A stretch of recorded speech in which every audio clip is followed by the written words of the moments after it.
మంచి మూసి మురికి మూసిగా మారిపోయింది. ఈ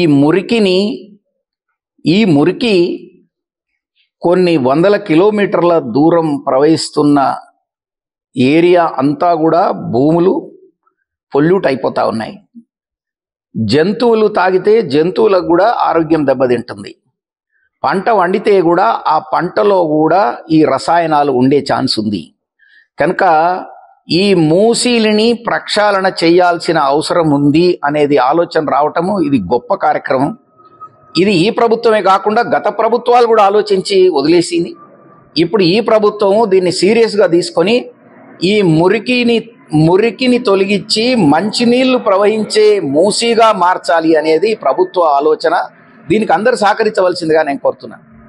అయితే ఆ మురికి వాసన ఆ చుట్టుపక్కల ఉన్న కిలోమీటర్ల దూరము ఆ మురికి వాసనతో అందరి ఆరోగ్యాలు చెడిపోతాయి. 2 భూగర్భ జలాలు చెడిపోయినాయి. 4 విపరీతమైన దోమలు ఇక్కడ బ్రీడ్ అయ్యి ఒక దోమల బ్రీడ్ సెంటర్గా మారిపోయి ఈ దోమలు అందరిని పట్టణమంతా స్ప్రెడ్ అయ్యి అందరి ఆరోగ్యం చెడిపోవటానికి కారకంగా మారుతా ఉంది. ఈ చికెన్ గున్యా ఒక్కొక్కటి 6 నెలల వరకు ఒకరొకరు కష్టాల పాలవుతా ఉన్నారు. ఈ దోమల వలన వచ్చే రోగాలకు అన్నిటికీ కారణము ఈ మురికే. ఈ మురికిని తొలగిస్తే ఈ దోమలు పుట్టటము కాకపోతే మనం అందరం ఆరోగ్యంగా ఉండే ఛాన్స్ ఉంది. అదేవిధంగా మూసిలో నివసిస్తున్న వాళ్ళకు కూడా వాళ్ళ ఆరోగ్యం చెడిపోతుందని వాళ్ళకి తెలియదు. వాళ్ళ ఆరోగ్యాన్ని కూడా మనం కాపాడాల్సిన అవసరం ఉంది. వాళ్ళు కూడా మన తోటి మనుషులే, మానవులే.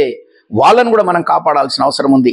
కనుక వాళ్లకు మెచ్చే విధంగా, ఒప్పుకునే విధంగా పరిష్కారం ఇవ్వటం జరుగుతుంది. వాళ్ళకేంటి ఉపాధి ఎక్కడన్నా అక్కడ నుండి మూవ్ చేస్తే వాళ్ళు ఉపాధి కోల్పోయే ఛాన్స్ ఉంది. తర్వాత వాళ్ళ పిల్లల ఎడ్యుకేషన్ ఎఫెక్ట్ అయ్యే ఛాన్స్ ఉంది. తర్వాత వాళ్ళు ఎక్కడికి పోవాలనేది వాళ్ళకు కన్ఫ్యూజన్లో ఉన్నారు.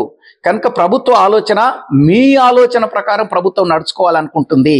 కనుక మీ కష్టాలు నష్టాలు చెప్తే దాని ప్రకారం పరిష్కారాన్ని ప్రభుత్వం వెతుకుతుంది.